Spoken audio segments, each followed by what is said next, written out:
Grüß euch und willkommen bei einer neuen Folge von What the Fuck ist Bayerisch.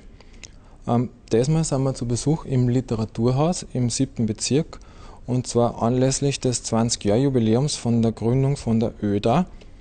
Die ÖDA ist der Verein der österreichischen Dialektautorinnen und Autoren, und um was bei diesem Literatenzirkel genau geht und was denen ein Selbstverständnis ist, das ein bisschen von dem abweicht, mit dem man Dialekt und Dialektliteratur normalerweise so assoziiert. Das werden wir jetzt im Anschluss in einer prominent besetzten Podiumsdiskussion erfahren. Ich hoffe, ihr bleibt dran.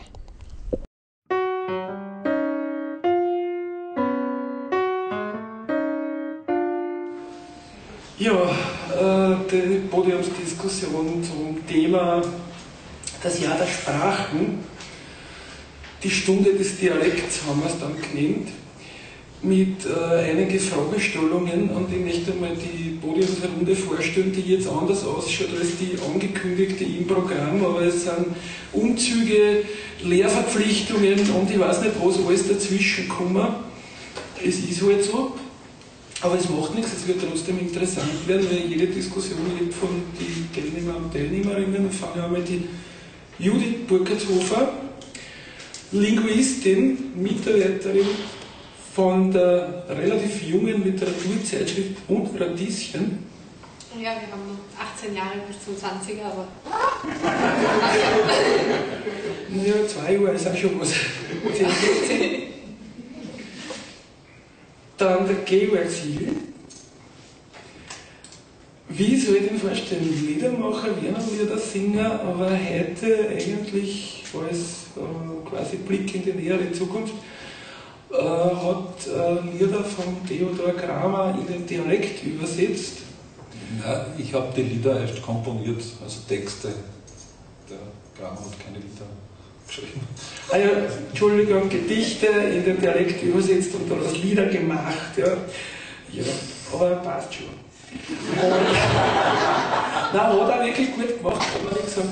Und das wird eben am 17. Oktober im Rahmen dieses Erinnern für die Zukunft im 6. Bezirk im Andino präsentiert. Einer von den 5 Termine und einer von den Wien-Termine im Rahmen des Dialektjubels, weil die ganzen 20 Jahre stehen jetzt unter dem Titel Dialektjubel, weil die letzten paar Jahre waren der Dialektoffensive gewidmet. Und last but not least, der Mann, den ich mit dem längsten Text zur Vorstellung, glaube ich, nein, ich will mich trotzdem kurz fassen, Rolf Schwenter, habe ich aus verschiedenen Gründen aufs Podium gebeten. Einerseits als Devianzforscher, andererseits als der Liedermacher- und Protestsongszene verbundener, dann auch als Mitglied oder eigentlich Mitgründer des ersten Wiener Lesetheaters, als solcher auch schon im Zusammenhang mit Dialektrevuen und anderen Dialekttexten aktiv. Und hat auch verschiedene Sachen in den Dialekt übersetzt.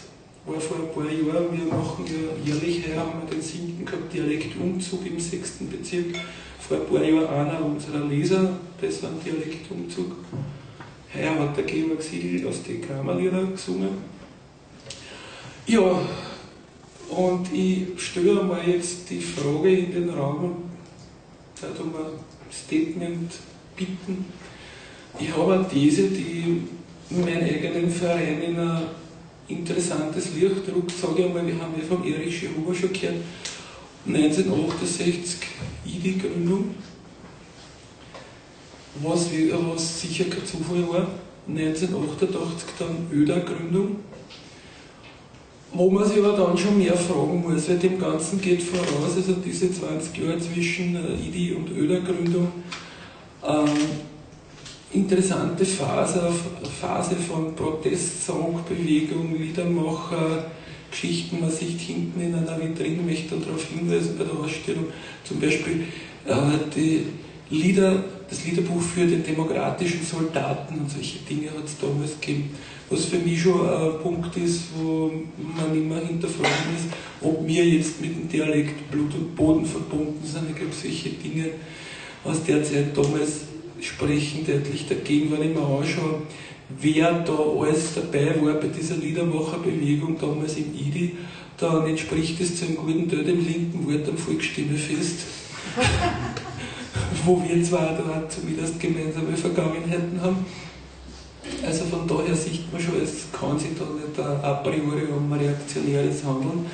Und ich möchte jetzt einfach einmal um Statements bitten zu dieser Fragestellung, wo sind wir jetzt von 88 bis 2008 in Sachen Dialekt oder also individuelle Statements? Darf ich mit dir anfangen, Rolf?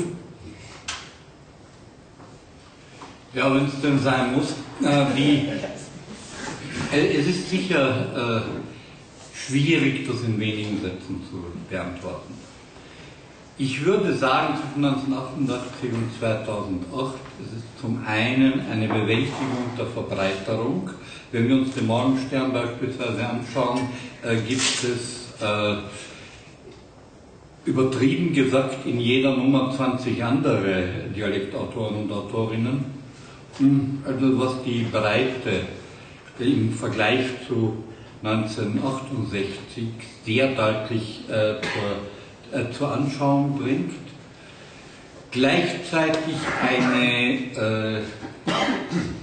da komme ich auch auf unsere Erfahrungen im Lesetheater zu sprechen, eine Wiederaufnahme von Tradition in einem selbstdefinierten Ausmaß. Damit ist nicht unbedingt Stelzhammer gemeint oder Vergleichbare, die sich eher als Objekte der Parodie eignen würden, als Objekte der Traditionsfindung.